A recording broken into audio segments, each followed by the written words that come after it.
荒野求生，好不容易搞个烧烤架，结果1分钟没看就点着了，火坑连带着旁边的草地全都燃起来了。凯特紧张坏了，放火烧山，不要关进去吧，石头下面的树根肯定已经着火了，从根上蔓延到土壤。还好烧毁面积没有特别大，至少还没到不可挽回的地步。凯特拎着水桶在林子里来来回回的倒水灭火，难道捡到这个水桶的时候就注定有这场火灾吗？折腾了几个小时，还不断有烟从地底冒出来，到下午3点他才敢确定火已经灭了，但没有火坑可不行。这一次他学聪明了，直接到湖边搭起了小灶。这16天来，阿兰一直都没闲着，他的湖景房已经和这里的环境融为一体了。草绿的房子长满了苔藓和云杉，既节省时间又看着舒心。除此之外还有天窗和火坑，要是下雨只要铺上防水布就好了。他打算去更远的地方看看，湖面很宽，能一眼看到在湖底的鱼，鱼儿个头很大，吃个1、2顿没问题，可要是不弄点吃的，在这的时间就有限了。他站在湖边拉着鱼线站了一会儿，终于有鱼上钩了，他激动的直跺脚。这条鱼的个头比他想象中的还要大，足有5斤不止。这条鱼对他来说意义非常，他已经计划好要怎么吃它了。有了3天伙食的他，总算能松口气了。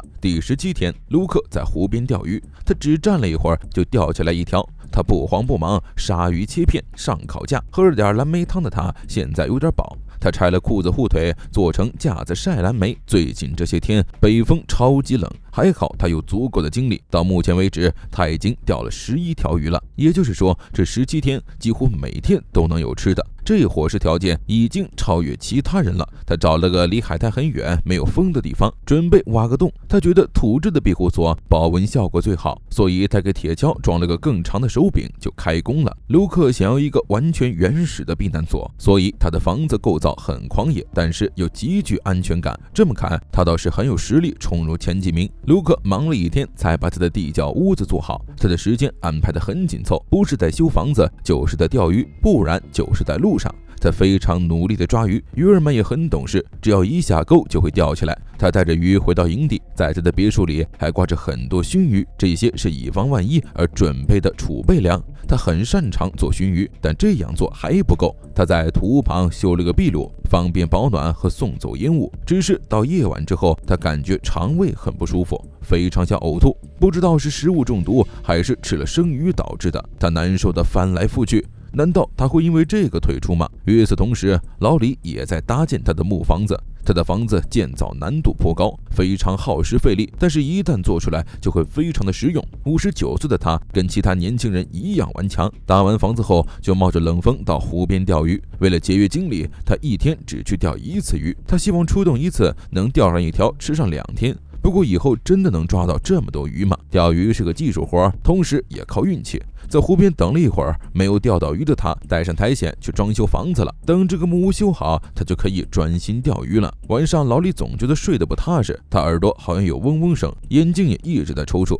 他感觉自己意识有点混乱，这可能是因为食物短缺造成的代谢性耳鸣，肚子饿到难以入睡，没有食物还努力工作，对他消耗太大了。而且他本人就不瘦，没有可以消耗的脂肪，没有食物的日子实在是太难熬了。钓不到鱼，也看不到驼鹿，渔网里也一无所获。他虽然很乐观，但也无能为力。老李虚弱的不行，连打猎都难受。在造房子这事上，他浪费了太多体力，现在身体已经忍耐到极限了，所以他做了一个大胆的决定。他联系了制作组的专车，成为了第一个离开地狱挑战的选手。虽然有这么一座豪宅，还有木筏和渔网，但到现在筏子和渔网都没用，空了一座豪宅也没有意思。老李真的撑不下去了，他每天都劳动12到14个小时，几乎不吃东西，原本就干瘪的身材再也经不起折腾了。这一季直到第19天才送走了第1位选手，但其余9人状况也不是很好，安在火堆前絮叨了很久，因为他想妈妈了。吃了那只松鸡后，他消耗了很多体力，跟没吃一样。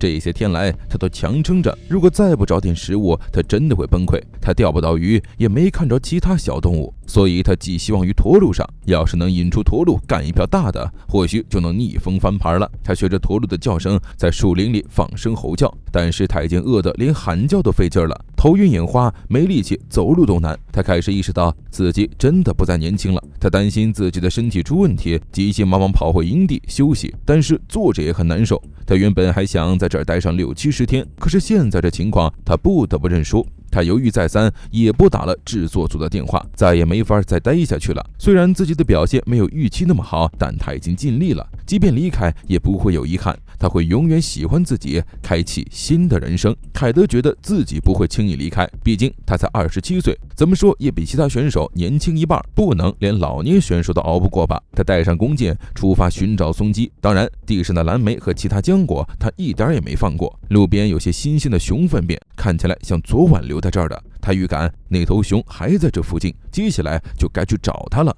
凯德现在用的都是自制箭，他用找着的啤酒罐做了几个锋利的阔头箭头，只有箭头足够锋利，才可能杀死一头熊。他打磨了许久，终于做好了新的箭。怀特忙活了几天，终于把他的豪宅装修完毕。他来到湖边，水里有许多悠闲游泳的水獭，有他们在的地方肯定少不了鱼。怀特打算把希望都赌在钓鱼上，毕竟这附近没有看到熊再次出现的痕迹。他坚信钓鱼才是生存的关键。他用线包住云沙木，做了个闪光诱饵，杆子很趁手，诱饵也做得很完美。但是也不知是岸边鱼少，还是位置不好，鱼钩一直没有动静。他接连换了几个地方，直到傍晚才总算有鱼上钩。他高兴得手舞足蹈，把鱼丢进他早就准备好的水坑，但只有一条鱼还不够。他继续回到岸边，不一会儿就得到了第2只大鱼。今晚没时间熏鱼，再说了，周围也没见到新鲜的熊粪便，不可能有熊来偷鱼，所以他放心大胆地撂下鱼就回家了。不过到半夜，他越想越不踏实，不会有水獭来偷鱼吃吧？他纠结了一晚，第2天迫不及待去水坑看鱼，结果是涨潮了，湖泊淹没了他的小水坑，2条鱼都没了踪影。怀亚特感觉天都塌了，不停地骂骂咧咧。2条鱼至少可是4天的食物，竟然眼睁睁看着他们走了。要是昨晚不偷懒，可能就不会犯这种错了。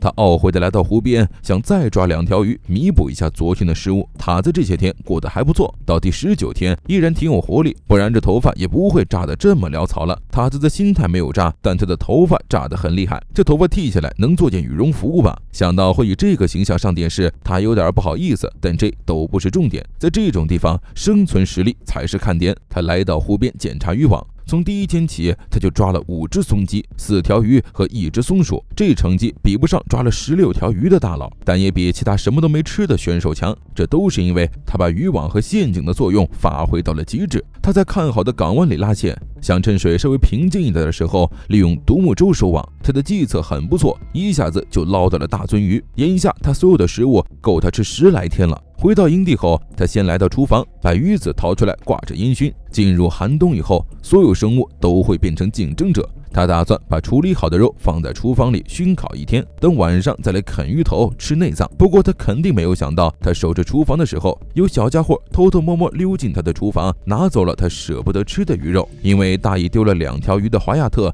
这些天一直很不开心。他坐在湖边散心的时候，竟然有小水貂靠近了他，在旁边游泳。华亚特怀疑是他偷了鱼，但是手里没弓箭，也不能拿他怎样，只能眼睁睁地看着他在旁边快活。过去已经过去，未来还在继续。华亚特重整精神，拿取鱼竿来到湖边。今天运气很不错，鱼钩刚下水就有鱼来咬饵。他只花了几分钟就收获了1条肥美的鳟鱼。要是每天都能过上这种神仙生活，该有多好啊！华亚特一边做着美梦，一边吃着肥美的烤鱼肉。他感觉自己的身心都得到了满足。转眼到了第20天，乔迪依然没有完成他理想中的木屋。做豪宅实在太耗费心力了，他想在接下来的3、4天做完这项费时费劲的工程。这段时间来，他几乎把所有时间都用在小木屋上了。从到这儿起到现在，他只吃了蔓越莓、蓝莓和海苔等等素食，而且数量还少得可怜。他没时间打猎。他坚信建造木屋比任何事情都要重要，可是搬运和堆放木材非常的耗费体力，他用了很多时间才修整好屋顶并铺上苔藓。好消息是，今天就可以直接搬进去住了，他的新生活终于要开始了。